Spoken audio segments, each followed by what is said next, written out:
one of our candidates missed a flight over from the Big Island. So at random, we have our 9th panelist, Kaleo Nakoa.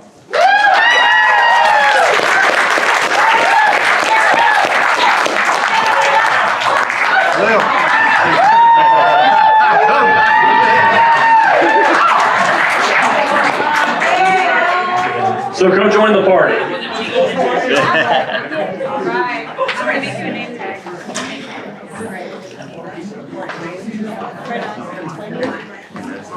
So we have 9. We have 9 to get through. If you have any questions, starting about 20 minutes from now, come over there, wave me down, and we'll listen to the question, pass it on to the candidates, ideally towards one candidate. So starting here at the end, 90 seconds per candidate. Do you want to end this? Introduce yourself, tell us about the platform, and then pass the mic. 90 seconds. Hey, oh, Sabotage. turn that. Turn it on? Yeah, there it is. All right, well, it's almost officially good afternoon. My name is Jonathan Kennealy. I'm running for State House of Representatives here at District 6 in Kona on the Big Island. I'm originally from Hilo, born and raised in Hilo, graduated Waikea High School.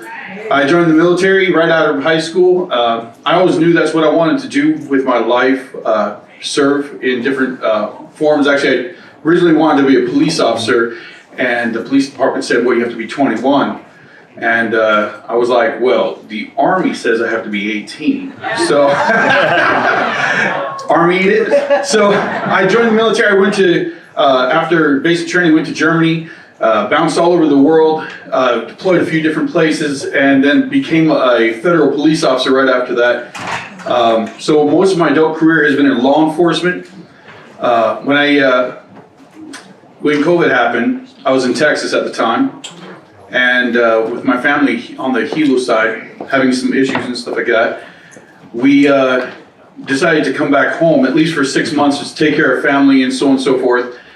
And I've always heard about the political struggles going on over here, the corruption, the high taxes, the craziness in the school system, and like, you know, hey, you thought it was bad when you were in, it's bad now. And then I came home and saw what happened, and I was just brokenhearted about just literally, I just wanted to go back to the States. And my family and friends and everybody else was like, John, you know, with your background in law enforcement, you're never one to walk away from a fight. When somebody came to your doorstep and said, hey, you know, this is right, this is wrong, you never ran away from what was right. You always stood up for what was right. Why would you run away now? And so I had a hard time with that. And so because of that, I decided to stay. I decided to run for office and decided to fight for the people of Hawaii.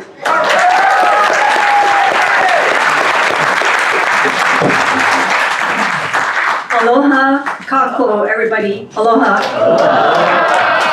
I'm Jamie Detwiler, District 37, running for state representative, born and raised here in Hawaii, born in Waimanalo and raised in Kaneohe. Graduated from Castle High School, then I went on to the University of Hawaii at Hilo, where I graduated, came back home to Oahu, got married, had 3 children, and then I went back to school again and got my master's in social work from the University of Hawaii at Manoa.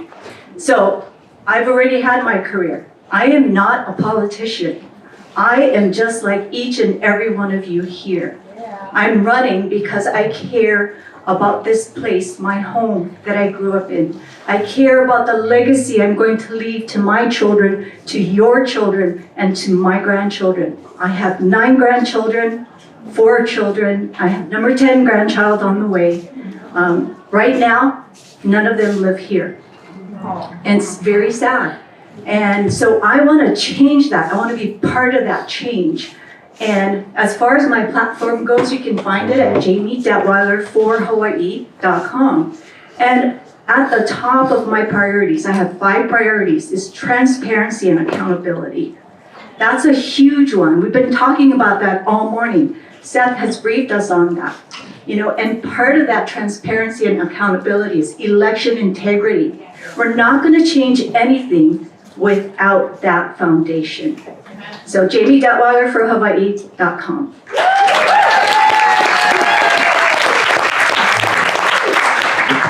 How's it, everybody? My name is Kaleo, Nakoa.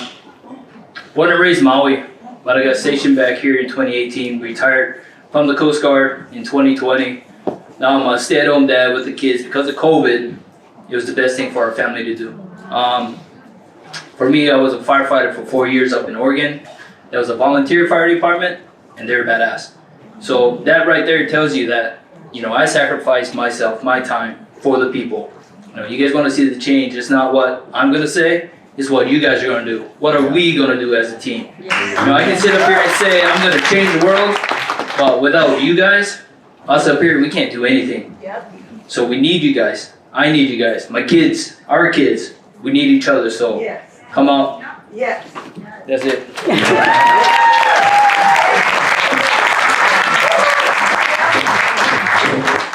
Aloha. My name is Scott Adam. I'm running for House District 13 and live on Haiku in Maui. Well, first of all, I'm blown away to be here. So thank you for having us. And I haven't been off of Maui for very much in the past couple of years. So, for me, this is about bringing the power back to the people.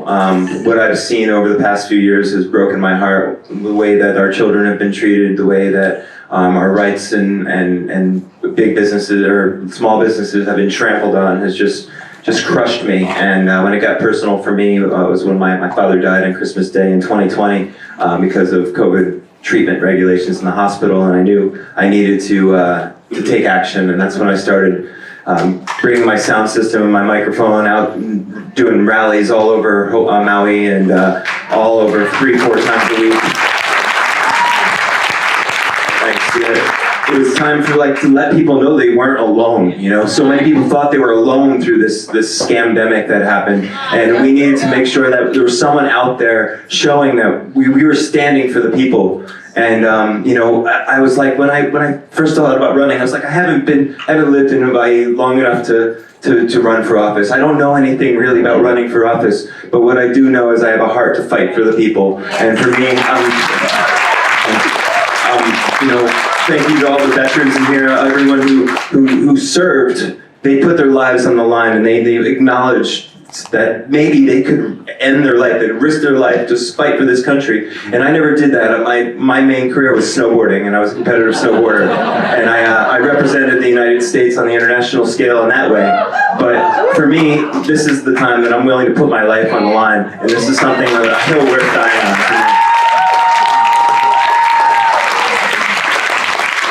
So Scott Adam, House District 13, Maui, and thank you guys for having me. Aloha everyone, I'm Tamara from Maui. I'm running for Senate Seat 7, and I'm also the Maui County Chair. What I stand for is very simple. It's affordability, sustainability, and independence, and as it spells out, as I can do for you, and what can we do together? We need to start standing united. It's not about me and what I can do, it's about what we can do.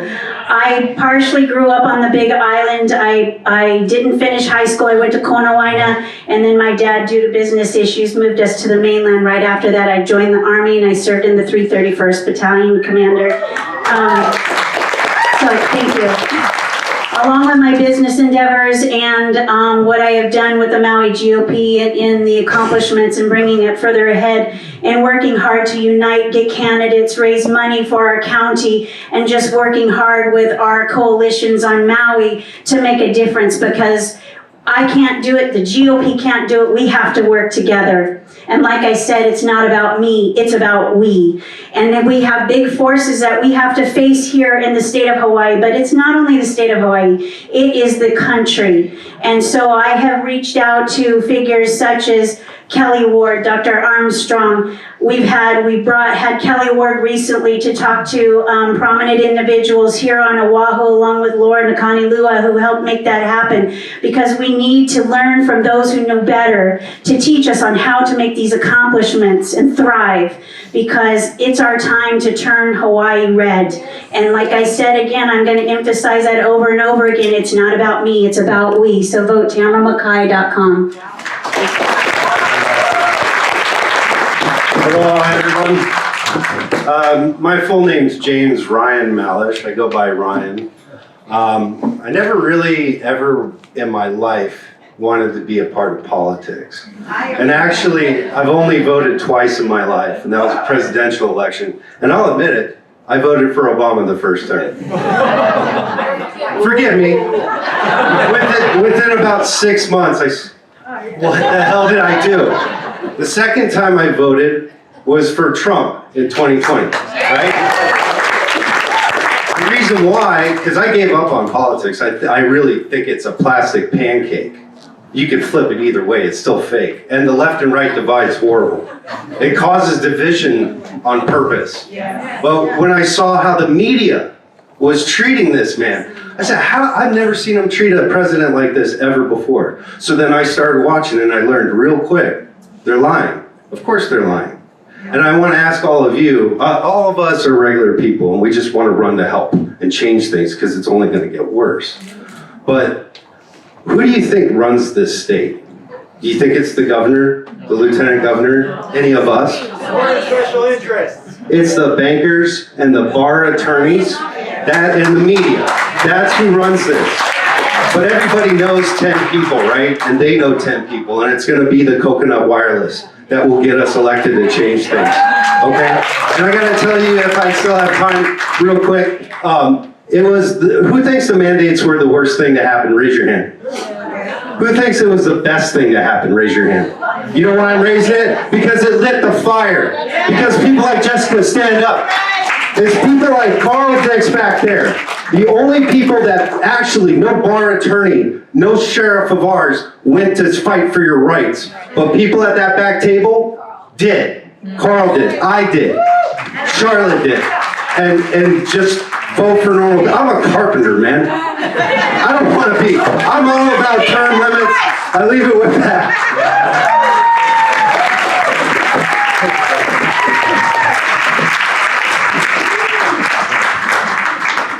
Good afternoon, everyone. My name is Matthew Tinay. I work in law enforcement. I actually work. I have a full-time job. So this is new to me. I'm nervous again. Humble beginnings. Lived on a plantation. I'm like the last of my generation. Graduated Roosevelt, local boy, born and raised. What else? Oh, I've worked in the prisons. I worked at OCCC for 7 years. I was a deputy sheriff for 4 years. I went to sniper school, SWAT school, tactical tracking, flew in helicopters. I became a game warden, so now I'm a criminal investigator. So I know nothing about politics. So don't.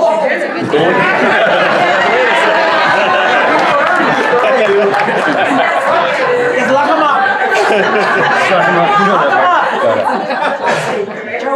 God has blessed me. The reason why I'm here is because of you. Because like you, I'm pissed off.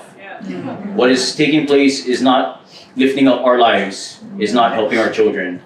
And so that is the main reason I'm here. You tell me where to go, what battle to fight, I will do it, and I'll do it to the best of my ability. That's the only promise that I can make at this time. Again, I know nothing about politics. I don't want to be a politician ever. My life, up until April of this year was set in stone. I had a plan to retire, buy a boat, go fishing, go surfing, go diving. All that changed. And it's because of you that I'm here. I'm going to serve you to the fullest that I can and the best of my ability. Thank you.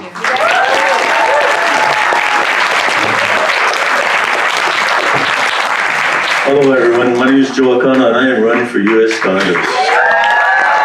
Let's go, right? I got a chance to know most of you in the last 2 years. It's been a pleasure, and I think we're going to win this one. Actually, I take it back. From the date I saw with Cash, we won the last one. Okay? They're just hiding that from us, okay?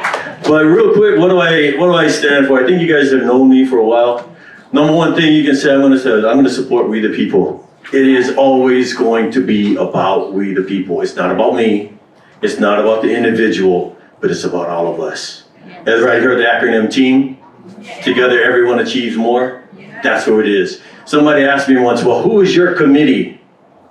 Every single one of you in this audience is my committee. You're all going to win when we win, just like you were talking about earlier, right? We're all going to win because we can. You got great candidates here. You got a great candidate here running for Senate, right? You have other ones that are not here that are also running. Support them. Run with them. Get out there and make it happen. We are going to win in Hawaii, and they're going to flip their brain. Sure. They're going to flip their brain, guys. They have no idea what's coming. They have not seen the red. Anybody seen them on the road? No. Anybody? I've seen their signs recently. They're going to lose their brains. Think about it. They have no idea what's coming. I can tell you guys a glimpse. I got 3 of them. Cliffords. I got 3 of them coming. You guys remember Clifford? Yes. My big red friend? Yeah. I got 3 of them. Oh yeah. Oh yeah, they're coming. One's going to Maui. Yes. There are going to be 2 on the island here. They're going to lose their, can I curse? Is it 10 seconds, Joe. They're going to lose their proverbial damn mind, okay? All right. A couple of hot issues, inflation, obviously, Hawaiian issues, support the 2A, and then we'll get into more, I'm sure, when the questions come along. But thank you, appreciate you guys. Let's go win this.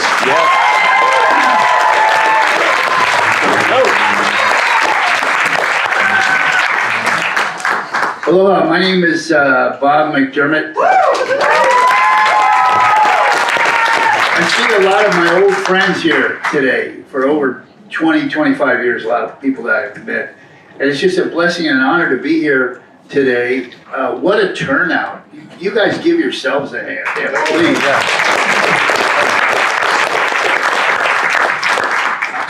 I'm running because I just spent about $80 in my gas tank, and I'm tired. I'm tired of the war on fossil fuel, and it's only going to go up.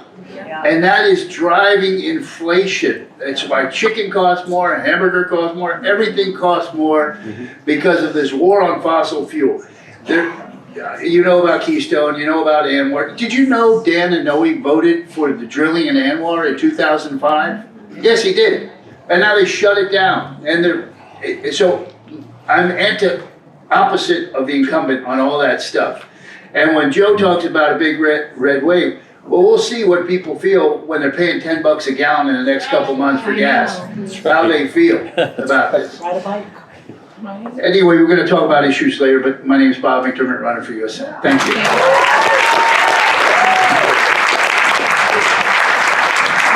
So we'll stay back down there with Mr. McDermott for the first question. This one's just for you since you're running for U.S. Senate. Only a handful of Republican senators objected to the certification of the Electoral College. Had you been in office on January 6, 2021, would you have objected to the certification of electors? Well, I didn't see your presentation. I came in late. I was on the radio show, so I apologize for that. I understand it was pretty good. So I can't comment on it. Take a bow. Let's give Seth a hand, please. But things I grew up outside of Philadelphia. And so I know Pennsylvania, Philadelphia was corrupted, clearly, obviously. And there were other states where that, like Detroit, where that kind of corruption is just rampant. People are getting paid to pick, well, we see the movie 2000 and stuff like that. So with regard to that, those states, yes, I would say that they were not legit. Thank you. Good, thank you. All right, starting with Mr. Akana, we're going to pass this way. 60 seconds. Two-part question. Do you believe with the #1 percentage Republican vote increase in America that Joe Biden outperformed Barack Obama in Hawaii? And #2, will you, if elected, support working towards those 10 points to true election integrity? They're right here. You can see them. Okay, so to answer the first question, do I believe Biden outperformed Obama in Hawaii with Trump having the performance he did? Hell no. Hell no. I don't know if I can say that one any plainer. What was the second part was what? If elected, will you work towards the 10 points to true election integrity, including cleaning out the voter rolls, banning mail-in voting, 100%. getting rid of machines? 100%. Yeah, 100%. I mean, honestly, guys, I'm going to go back to this, but I really truly think I won in 2020. Okay, I truly do. And if I didn't say that, and if I didn't agree with anything, I saw the numbers that Seth performed in Wahiawa with Gary. We were sitting up there, and I'm sitting there going, I won. Based on what he showed me, I won. And you get a little excited because you're like, wait, but how did that guy go to DC and I'm still sitting over here in Wahiawa? Right? Kind of makes you wonder and gets you an idea, but I know I won. So to answer your question, Seth, 100%. Let's clear them out. Let's take this out. Let's make it right.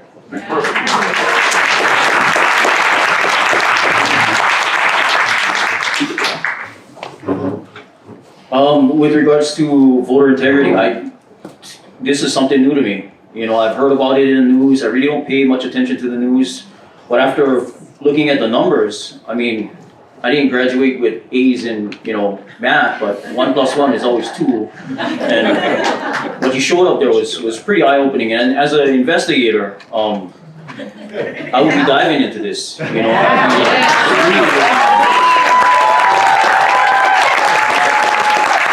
If the margin of error was within the tolerances, whatever was specifically set,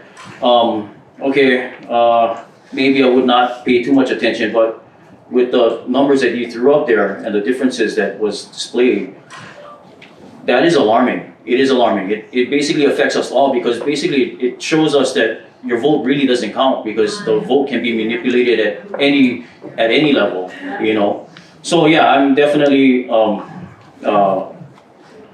100% behind voter integrity, and I would implement all of these. And if, as an investigator, I find another point that can be added to it, I would. Absolutely. Thank you.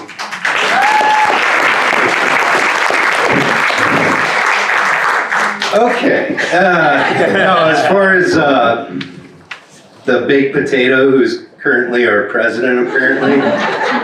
No, it's impossible. You can't have rallies where there's 12 people in hula hoops and you're the most popular president elected ever. It's just, you go to a Trump rally, there's 20, 40,000 people, and I can tell everybody right now, I did my own polling on the street. When we were at the Stop the Steal rallies, everybody's driving by honking, woo, giving shakas. Over 200 cars I counted, giving us shakas. You know how many Democrats drove by? 3, because they give you half a peace sign. Okay? So yeah, obviously not that potato. And as far as election integrity, I gotta tell you guys, I'm sorry, I'm gonna keep talking about the back table. Because Carl Dix right there was the only man, nobody from the Bar Association, our local sheriff, who's appointed by the way, he never showed up and fought for our rights, but he went to the courts for all of us. So we need to stop by and talk to that man at the end. Thank you. Do I think Biden? No, isn't it more like it's Weekend at Bernie's, somebody else is kind of holding him up. But anyways, as far as the 10 points to true election integrity, will I hold it up? Absolutely, but I think that maybe it's too late because it's something that we need to be doing today. And that's what I am trying to work on today. I have an election integrity gal who's put a team together. Her name is Jennifer Hunt. And one of the things that, we have found also working with Adriel Lamb is she moved away from Hawaii for 8 years and found out that she was voting Democrat in Hawaii those 8 years. So we have many things that we need to work on now in order for all of us not to be running in vain. So maybe after we get in office, might be too late if we do get in office. These are things that we all need to be working together today.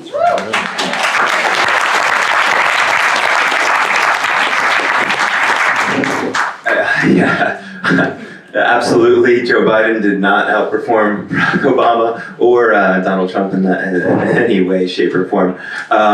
As for those 10 points of election integrity, that's something absolutely worth fighting for, and it's something that that would not stop. It would be a relentless pursuit because if we don't have solid foundation and a belief in our election systems, then we no longer have a free society, and we no longer have a future for our children. And so for me, I put a lot of time and effort into researching. The house that I lived in the 2020 election was a transient house before I moved into it. And we got a stack of ballots, like it was about 40 or 50 deep, that showed up on our counter. And some of them were from the same name, just spelled differently. And they ended up all on our counter for election day, you know, and it was just absolutely ridiculous. So I've seen it firsthand. I watched a couple people that I know of actually take it as a joke and fill multiple ballots and send them in, right? And obviously they thought that was something that was okay, and that's not. And so we're giving an election integrity event on Maui on June 11th for a fundraiser showing 2,000 mules. And if you want more information later, we'll talk about it.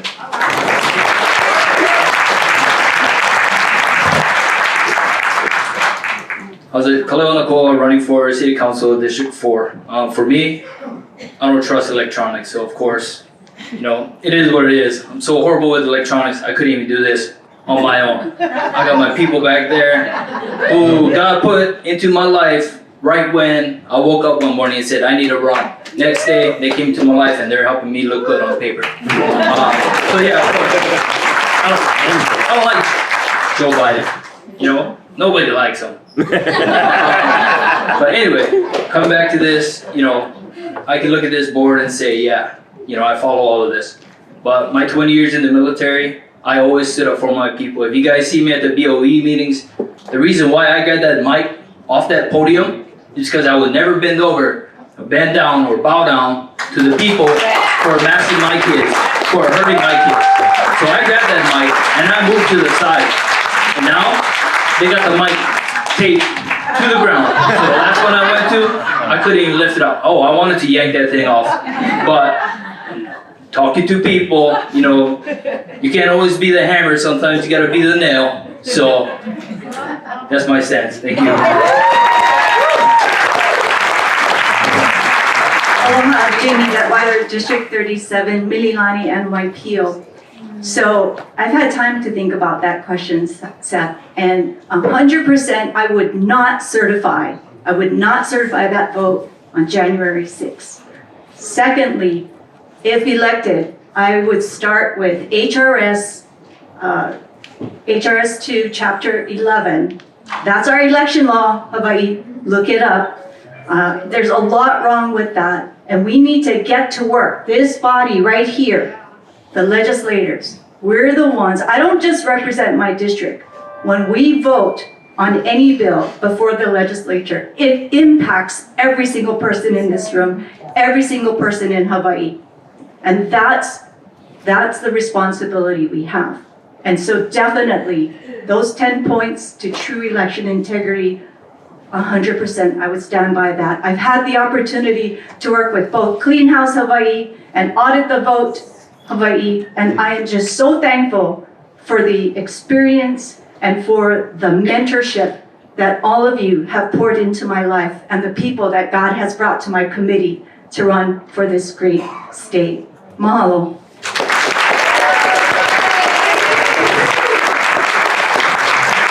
As to your question, wow. I mean, the information that you provided was just not just compelling, but just damning. It was evidential. It was not just, you know, hearsay or this is my point of view, but this is factual that he was pointing out. Now, we saw that. Now, I think most of you guys saw it.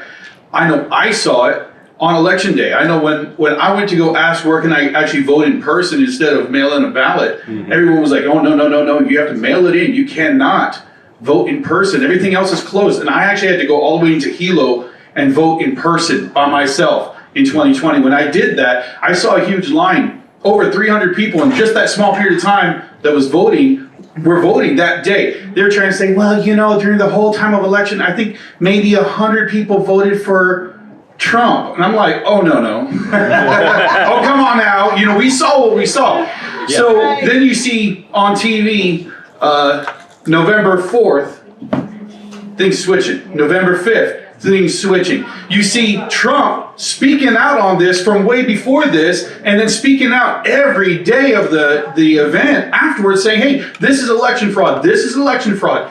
So it didn't have to wait till November 6th You didn't have to wait till, November 7th or January 6th or January 7th to finally speak up on this. This stuff was being spoken upon and it was falling upon deaf ears. So, yes, hands down, at a state level, I would say no. No, we're going to go back to this count. We're going to look at it. We're going to audit the vote. We're not going to go ahead and send this up until we know for sure that everybody that could vote voted and, not 15 of the same person voted too. Right. We're dead.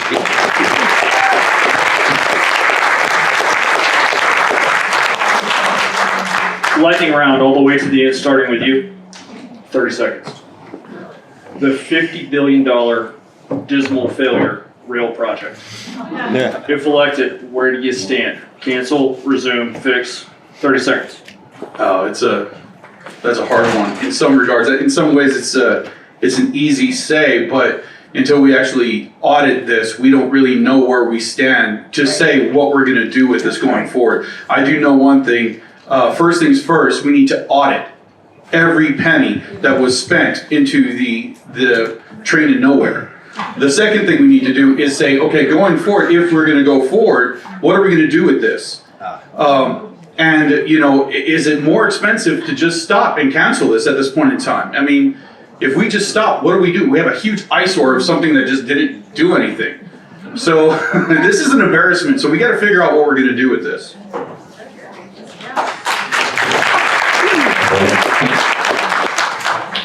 I would cancel it. I would first put a pause on it. As you can see and hear from Councilwoman Heidi Suniyoshi, that she did put that resolution forward to audit. And at the 11th hour, they canceled that. Right. That tells you a lot. That speaks volumes right there.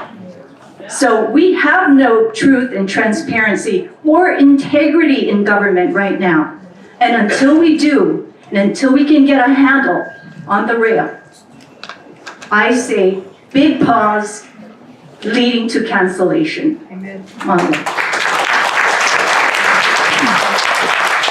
So for the rail, no one's saying, we need to hold the developers responsible. We're just saying audit this, audit that, pause it here, keep it going. Hold up. But, no one's holding the developer accountable. All they're doing is, Well, is your phone on? Somebody's phone. see, they're listening. Hey, well, no one's holding the developers accountable. They keep asking for money and we keep bending over and giving them money. So now what we need to do is, you're right, pause it, audit. But now we find that developer for not holding out their end of the contract. I don't know why we haven't done that yet, but $50 million, we would have had the smoothest roads in the US. Thank you. I think that all projects like this that are going nowhere and wasting taxpayers' money need to be paused immediately. We need to have full forensic audits into where these pennies are going, and we need to understand where these developers are actually spending the money and wasting our money. I think that as 100%, it needs to be the word of the people and not just some elected people and on the county council pushing forward projects that don't serve anyone. I think that we really need to listen to our communities and hold town halls to see what the people think on what we need to do.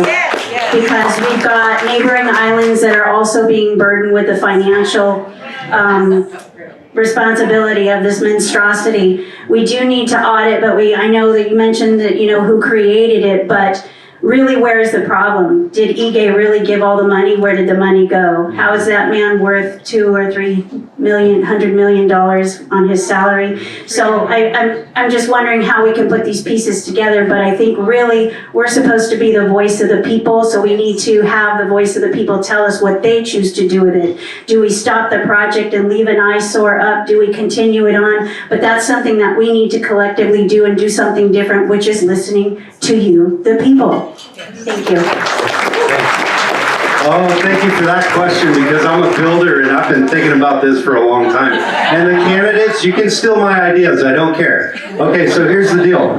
Everybody knows that fuel prices are going up. That's the plan. I realize this is only 30 seconds, but why don't we line one side, it's already an eyesore, with solar panels and small substations along the way, so you get your electric bill lowered, okay? First off, why build something and not use it? If I was in legislation, there's no way they would start way out on the west side and bring it in. You start at the airport, you start generating revenue to Waikiki, and then build out the other way. The way they handle it from the get-go is a chit show, man. But here's the deal.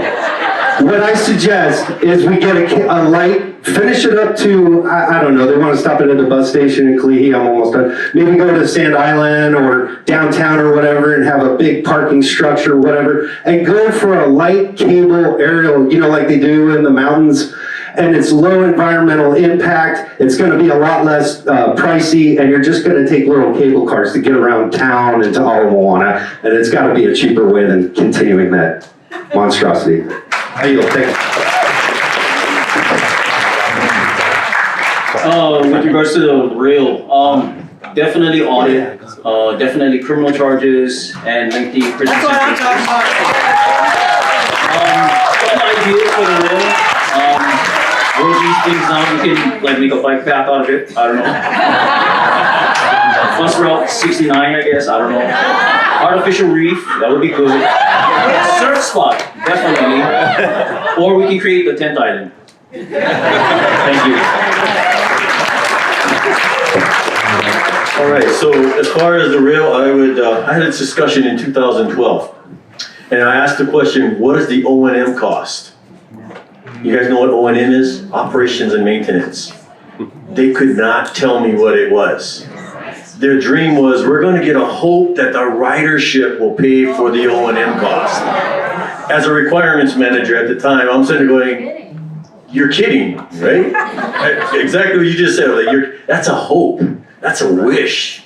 That's not a fact of how you're going to pay for this thing, right? So I would stop it where it's at. Do the audit, arrest people if you have to, do what you gotta do, and also stop the federal funding for that project.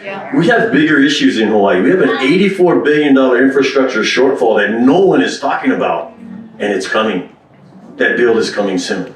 Why aren't we focused on that, right? That's what I'd be looking at. Thanks, guys.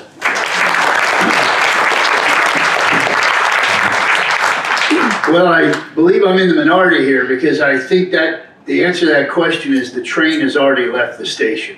The reality is you can't stand up here and say, throw it into the ocean. It's gotta be finished.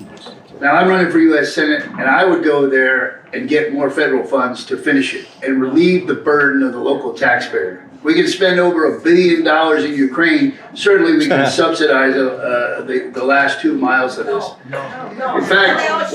fact, well, you can say that and you won't get elected and you won't go anywhere because it's not practical. We can't even send it all. If you tore it all down and tried to put it in the landfill, you couldn't. The landfill is not big enough to hold. So let's talk about reality. We can talk about fantasy, but the reality is the train has left the station on that discussion. People voted twice back in the early 2000s. So I would go as a US Senator, and what the people want, they need the relief on the taxes, I would get money from that. Now, the current delegation said they're not gonna get any money. The reason they're not gonna get any money is because they poisoned the relationships with the other side so badly that they won't give them money for this. Same reason Red Hill is still open. They say it's closed. What is their main mission up there? To store oil. What are they doing? Storing oil. It's not closed. They're just not pumping it out to the ships anymore. But they can't get the $4 billion they need for Red Hill because they poisoned the well, so to speak. Thank you. All right. We're gonna wrap it up. So start with Mr. McDermott on the end. 60 seconds or less, your closing statement. What sets you apart for your office? Well, aside from the fact I'm the only one up here, that makes the standard. I decided to run about a year ago. I'm currently in the legislature. I have I guess as safe a seat as any Republican can have, but when those 12 Marines and the sailor and soldier died in Afghanistan, and I saw the incompetence of this, well, I wouldn't be kind, but this elderly gentleman who's our president, who I wouldn't trust with my car keys, by the way.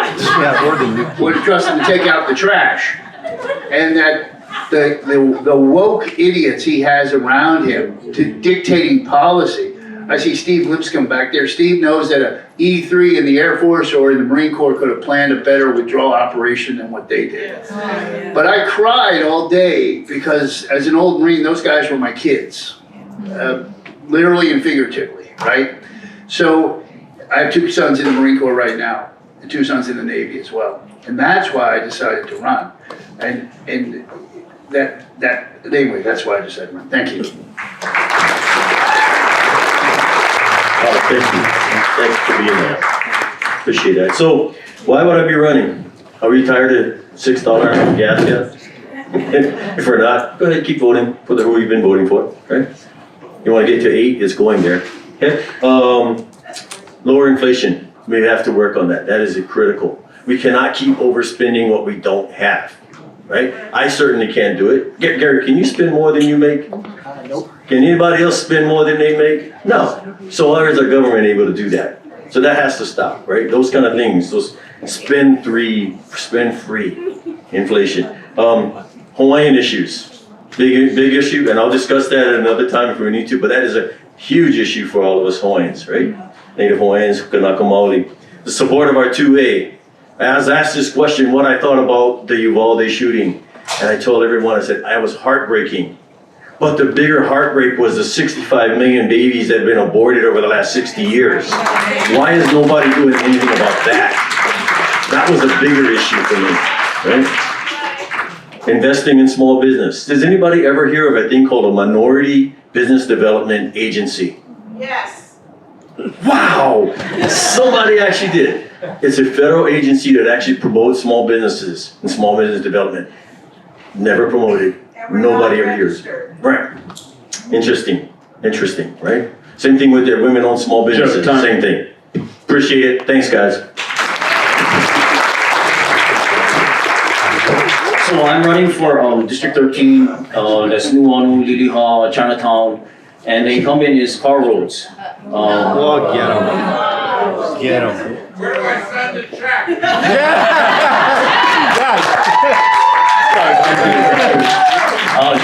He has money, he has clout, he's an incumbent. To you. Yes, and that's why I'm here, you know, I'm here because I'm called. We're all called. And I just want to say thank you. Thank you guys for giving me and the rest of us this opportunity to speak with you, to meet with you, just to share with you what we're about. Even if it's not me, please, someone, you know, if God has called you, please come and step up and take your place. Because we really need change, because what is taking place right here, right now, is unacceptable. Thank you very much. Okay, so, you know, one of the things I didn't mention is I'm actually running as nonpartisan. I am a member of the Hawaii Republican Party, okay? I was actually an elected official, but unfortunately, due to redistricting, I was kicked out of my elected position. But it is what it is, I guess. I mean, the state didn't do it. I don't think the Democratic Party did it. But I'm not running for a party, I'm running for all of you. That's right. And your cousin, your nephew, your niece, your brother, your sister. I mean, I'm just running for us.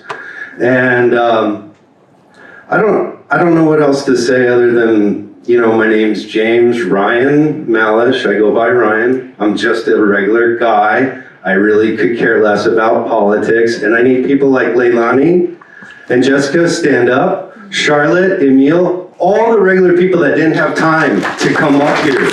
They're just like me, and most of these panelists up here. So, oh, hey Kim, sorry, and if I forgot, I'm slightly nervous, but anyways, I'm not gonna give you a spiel about, well, if you want real change, but let's just fix this, okay? Thank you. Why I'm running is because we need people in office who have courage and no fear to stand up to the powers that be. We're being sold out. We have people like Zuckerberg, Bezos, Obama, Oprah. They're buying the lands and we're allowing it. Well, we're not allowing it, but the people who are supposed to be representing the people are allowing it. We need to stop that. So we need to come together And we need to do something, like Scott Pressler says, it's time to do something, and we need to be part of the solution to the problem before the problem becomes the solution. And I encourage everybody, I have no fear. I get asked all the time, Tamara, how are we going to beat the billionaires? We get people in office to change legislation. That's how we beat the billionaires. That's how we stop the sellout of Hawaii. We have to pull together, and that's the bottom line. We gotta get people out to vote. We have election integrity, and we gotta get people to register to vote. It's a three-tier thing. Election integrity, register to vote, and get people in office. So let's get together and do something and make a difference. Vote TamaraMcKay.com.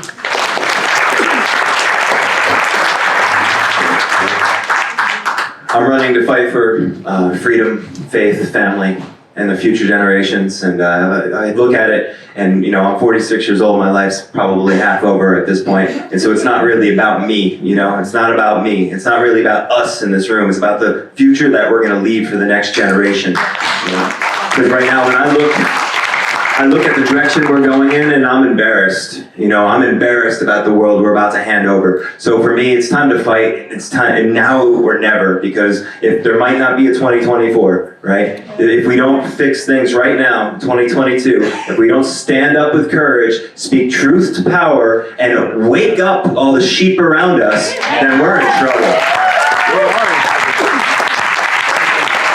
So, that's really what it's about, and it takes courageous people like all of you in this room, everyone sitting here at this table, to stand up and in a blue state where we are supposedly the minority, to really speak out and be proud of our beliefs and truth. So thank you so much, Scott Adam, House District 13.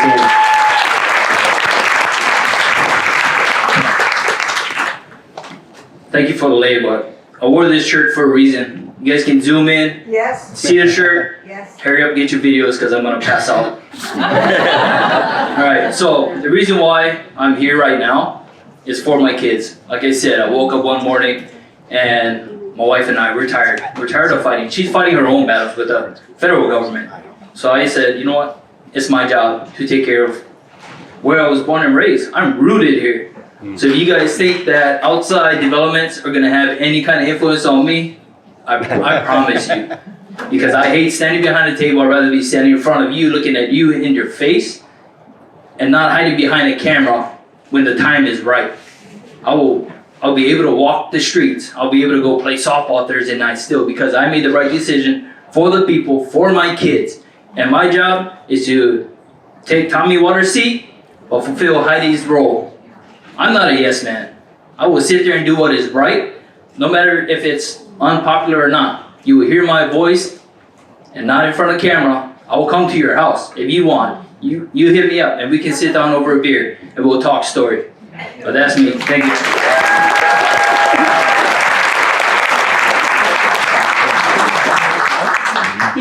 I've been asked this question a lot. Why are you running? Again, as I said earlier, it's about the legacy that I'm going to leave. My parents always talked about legacy. And that's how they raise us. They raise us with values. And I see that being eroded away by the lies through the mainstream media, through even our education system, which everything needs to be overhauled. But mainly, it's really about being the voice for each and every one of you. That's why I'm running. The person who is currently in District 37 does not represent our district. Right. I have called his office, I've emailed him, I know people in this room who have done the same, and then he wants to tell you, no, this is how it's going to be done. Even though we have expressed our concerns. Why did you vote for zero bail? Why did you vote yes for HB 1567? Why did you vote yes for HB 1697? Right. That's that comprehensive sex ed bill. Thank goodness the Senate didn't pass it. But he also voted yes on HB 2125. That would have been a misdemeanor for parents if the teachers felt annoyed. Thank goodness that one died too. But guess what? You know they're going to be resurrected in the next legislative session. And I will be there to stop that.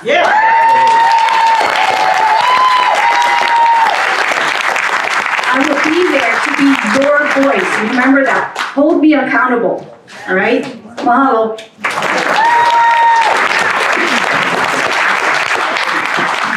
Again, my name is Jonathan Kennealy. I'm running for District 6 in Kona on the Big Island. I'm overwhelmed by just listening to the people from the panel here and knowing some of the other people actually standing up. You have fighters over here fighting for what is right. And if and when elected, there's going to be 4 C's that I actually will filter through, caring for the people of Hawaii. You know, if a bill is corrupt or not, if it's going to put money in somebody's pockets and stuff again, and not the best for the people of Hawaii, I don't want to hear it. If it's constitutionally based or not, right? You know, there's so many things that are getting pushed through the office that is anti-constitution, and we're done. I'm done with that. You know, and then obviously with what we were talking about with the train to nowhere and a lot of other things, common sense approach. You know, we don't need to be pushing billions of dollars into stuff that makes no sense whatsoever. And if it's not a common sense approach, I don't want to hear it. Again, my name is Jonathan Kennealy. I'm running for District 6 here in Kona. Give all the candidates a round of applause.